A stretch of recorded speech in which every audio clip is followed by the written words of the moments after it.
Welcome to True Echo, the channel where real struggles meet unstoppable strength.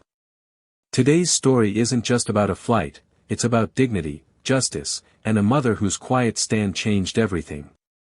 When a black CEO's mother was asked to give up her VIP seat for a white passenger, no one expected what would happen next. But 5 minutes later, justice took flight. Stay with us, because this is one story you won't forget. Angela Bennett leaned back in seat 1A, savoring the plush comfort of first class. The quiet hum of the engines, the faint scent of citrus polish on leather, and the soft clink of ice in her mineral water created a rare moment of peace she didn't often get to enjoy. She had earned this. Every second of it. She was returning from a brief trip with her son, Marcus Bennett, the youngest black CEO of a Fortune 100 tech conglomerate, Bennett Global. The media called him a genius, a disruptor, a visionary. But to Angela, he was still the boy who used to bring home perfect spelling tests and hug her so tight she couldn't breathe. Marcus had flown her out for the weekend to spoil her, just like she'd spent her life doing for him. Now, she gazed out the window as the last golden hues of sunset slipped across the tarmac. She smiled at the thought of Marcus standing in his towering Manhattan office, running a billion-dollar company with the same moral compass she had carved into him with hard work and love. Angela's reverie was broken by the sound of heels, sharp, clipped, fast. A woman entered the cabin like she owned it. Long blonde hair, immaculate makeup, a body-hugging designer dress, and a presence that screamed entitlement. Evelyn Stokes. Angela didn't know her name yet, but she would soon. Evelyn stopped in front of 1A. Her blue eyes narrowed. There must be some mistake, she murmured loud enough for nearby passengers to hear. This is my seat. Angela turned, the same poised smile still on her face. Actually, I believe this seat is assigned to me.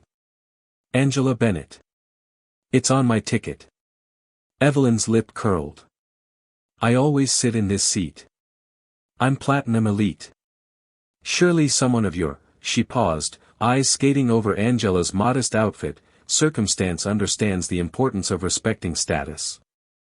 Angela blinked slowly, her voice warm but firm. I respect fairness, Ms. Stokes. Evelyn Stokes.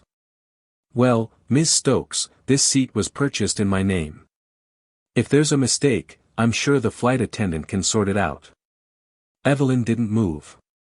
Her assistant, a nervous woman with a tablet, scurried forward. Miss Stokes, I did ask them to hold 1A. I don't know what happened.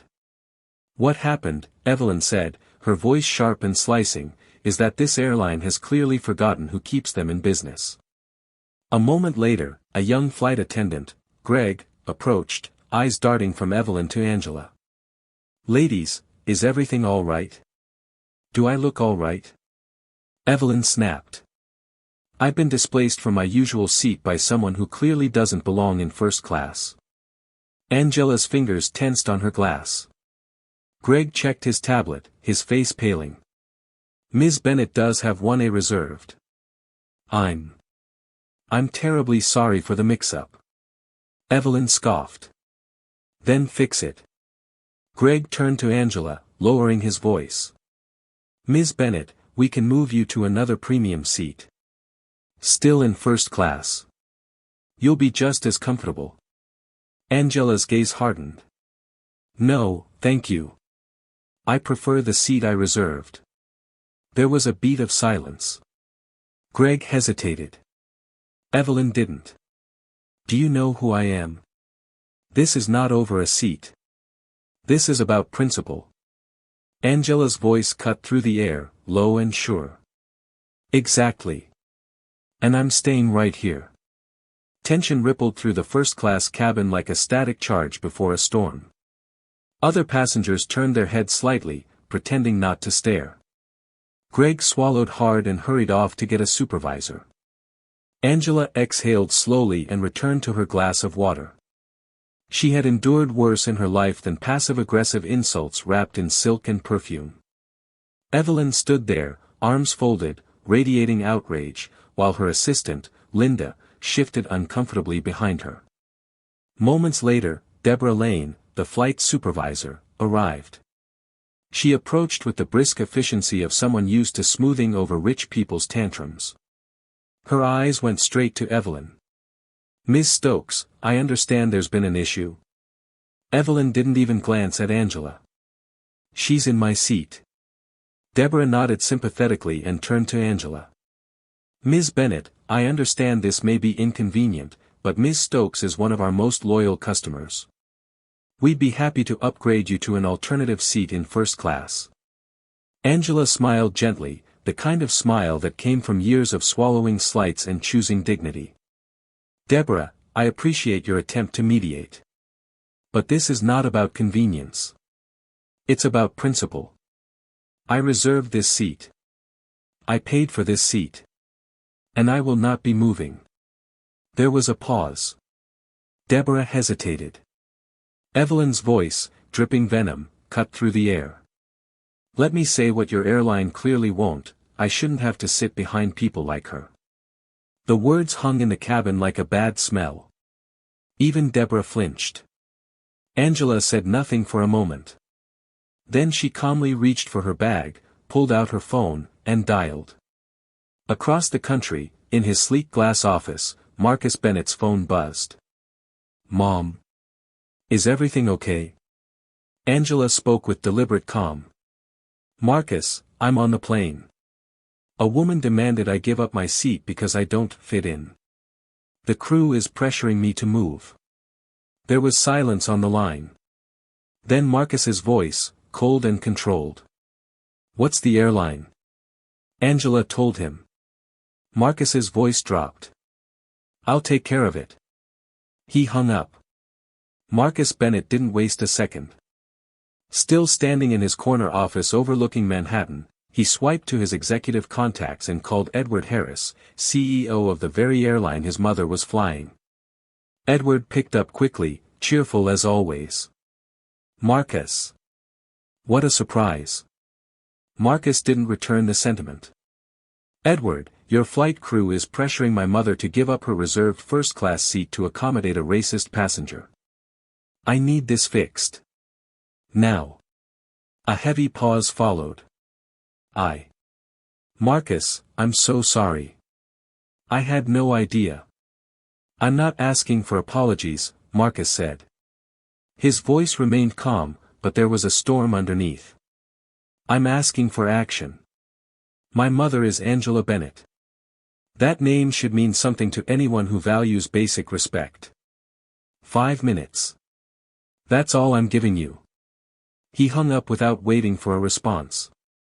Across the airline's corporate headquarters, alarms went off in the highest circles. Within minutes, Richard Thompson, Senior Vice President of Passenger Operations, boarded the very plane Angela was on. With him were 2 uniformed security officers. Angela noticed the ripple of energy in the cabin before she saw them. Evelyn turned, frowning, confused. Richard approached calmly, but there was no mistaking the authority in his presence. He addressed Deborah and Greg without hesitation. "You're being relieved of duty effective immediately." "What?" Deborah gasped. "But you've violated our company's core values," Richard said. "Both of you will be escorted off the plane and placed under internal review." Gasps spread among the passengers. Deborah looked as though the floor had vanished beneath her feet. Greg's mouth opened, but he said nothing. Both were ushered away in silence, their careers unraveling before their eyes. Angela remained seated, dignified, but she felt the tremor of justice through her bones. Evelyn, however, wasn't done. "This is absurd," she snapped. "I demand to speak to someone with actual authority." Richard turned to her, cold and unblinking. "Ms. Stokes, your conduct on this flight has been unacceptable. We've reviewed passenger statements and crew logs. You will be removed immediately." Evelyn froze. "You can't do that. I'm Platinum Elite." "You were Platinum Elite," came a new voice. Everyone turned as a man in a darker suit stepped forward. William Harris, head of loyalty programs. Your status is hereby revoked. You're no longer welcome on this airline. No, this is a mistake. Evelyn's voice cracked as two security officers stepped forward and took position on either side of her. Angela finally looked at her directly, eyes soft but firm. Entitlement isn't power, Miss Stokes. And disrespect isn't authority. Learn that lesson, and maybe next time, you won't fall so hard. The tension inside the first-class cabin shifted from explosive to eerily still. All eyes were fixed on Evelyn Stokes, the once commanding presence now visibly unraveling. "I'll sue," she shrieked, heels skidding slightly on the carpet as she yanked her arm from one of the officers. "You'll be hearing from my lawyers, every last one of you."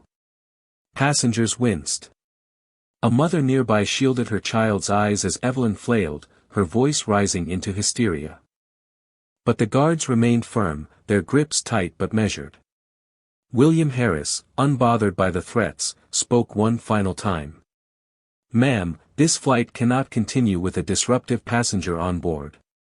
We've reviewed footage. We've taken statements. It's over. I'm Evelyn Stokes," she screamed. "My father owns." "Miss Stokes," Angela said, rising from her seat for the first time, "you keep telling everyone who you are. But maybe it's time to ask, what do you stand for?" Evelyn went silent.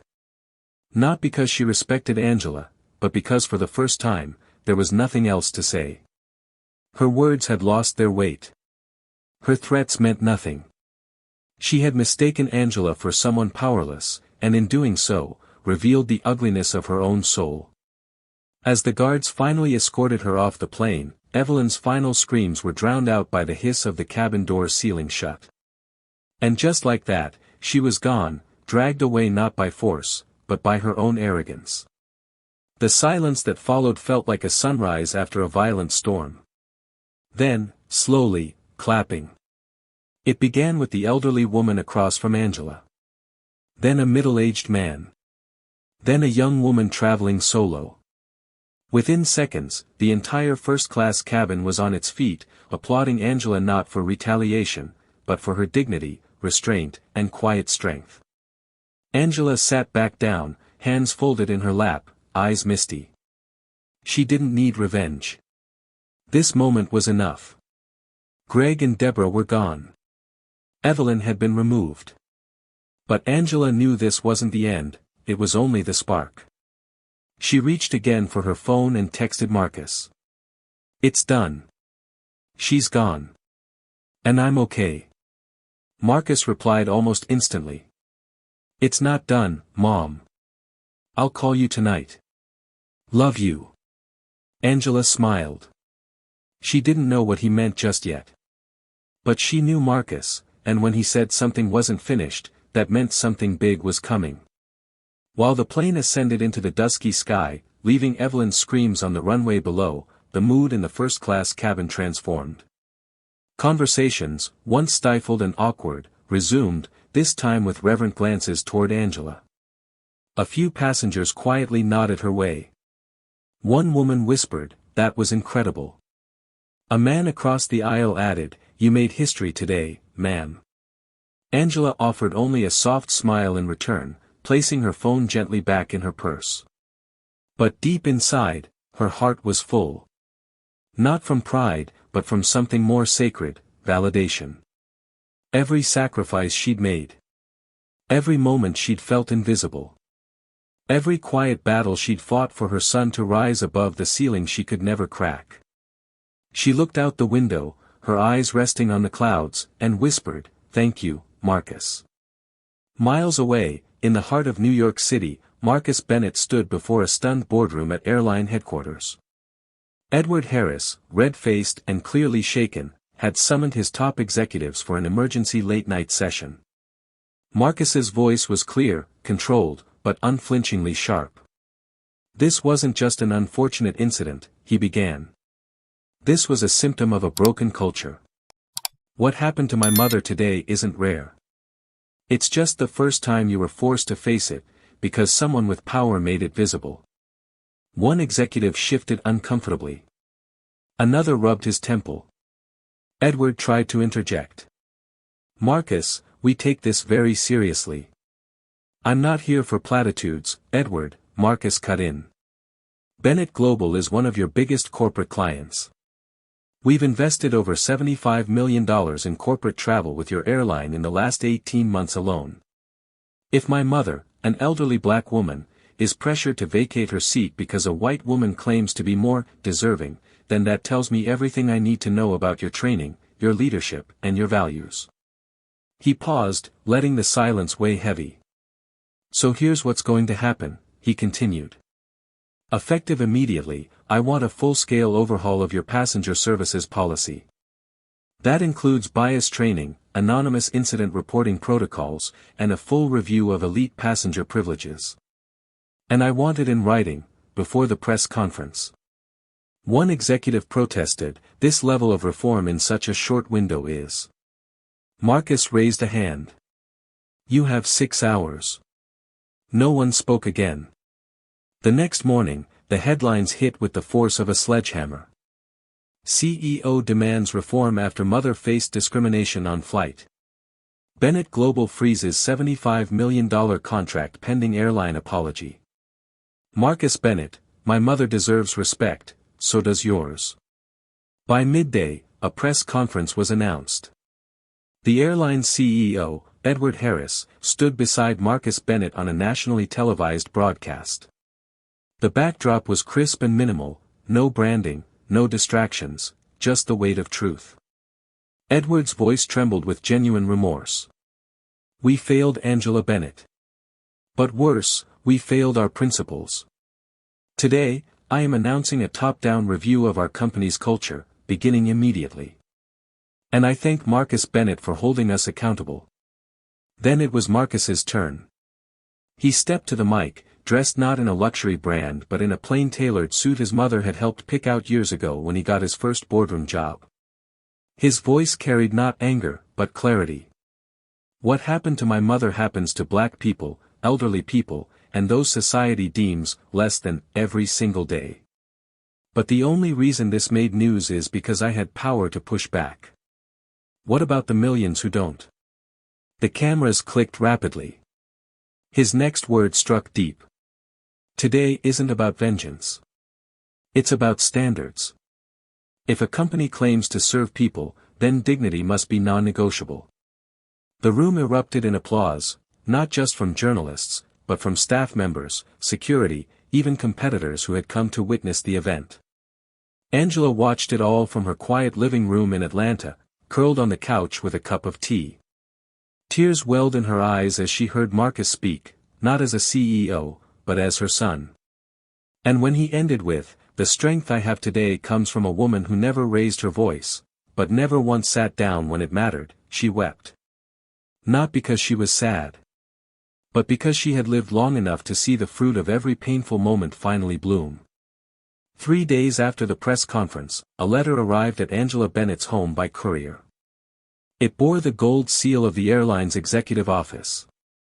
Inside was a handwritten note from CEO Edward Harris. Dear Ms. Bennett. What happened to you on Flight 781 was unacceptable. We've failed to uphold the basic respect you and every customer deserves. As of today, your story has changed our airline forever. Because of your grace and courage, our staff, from cabin crew to corporate board, are undergoing a mandatory reform initiative. We will no longer reward arrogance. We will reward character. Thank you for reminding us who we should be. Angela folded the letter carefully and placed it inside the drawer beside a photo of Marcus at age 10, wearing a too-big blazer, smiling like he had the world in his pocket. She whispered, "That's my boy." Meanwhile, Evelyn Stokes faced a different world. Her name trended, for all the wrong reasons. Former friends, PR contacts, and elite circles she once controlled now ghosted her. Clients pulled contracts. A luxury brand she'd once promoted posted a formal distancing statement online. And Evelyn, sitting alone in her marble kitchen, clutching a wine glass, finally understood, power without respect is nothing but noise. But for Angela, life returned quietly to its rhythm. She still shopped at the corner store. Still greeted neighbors by name. Still carried herself with the same quiet dignity she always had. Only now, when she walked through the airport, something had changed. A pilot once stepped out of the cockpit just to shake her hand. A young black flight attendant once whispered, "You gave us all hope." And a white businessman once said with reverence, "You're her, aren't you, Ms. Bennett?" From the flight. My wife and I watched the interview. Thank you for standing tall. Angela never asked for attention. Never wanted it. But now, she understood, her fight had become something more. A symbol. A mirror held up to the world. And at Bennett Tower, Marcus carried her legacy like armor. Every new hire at his company watched her story as part of orientation. Every policy, every employee handbook, now bore a quote at the top. Dignity is not requested. It is expected.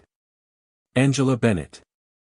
In a world still full of injustice, Angela and Marcus knew they hadn't changed everything. But they had changed something. And that was enough. Some stories begin with confrontation, but end with transformation. Angela Bennett didn't yell.